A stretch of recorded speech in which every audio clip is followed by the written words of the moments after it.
Buang sihir. Bukan buang sihir. Maknanya kaedah ni memang wujud lah. Memang wujud.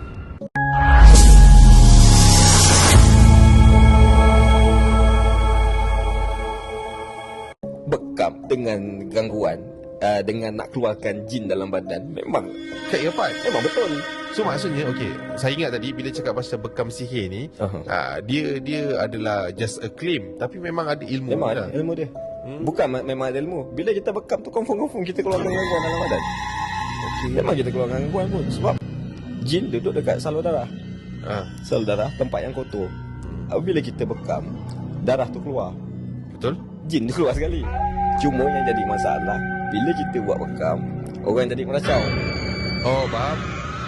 Histeria. Kenapa begitu? Sebab bila kita bekam, kita tengah paksa dia keluar. Contoh, kalau orang nak keluarkan gangguan, dia relevan dia ruqyah, lepas ruqyah dia bekam. Uish. Power. Call Ustaz Fidaus.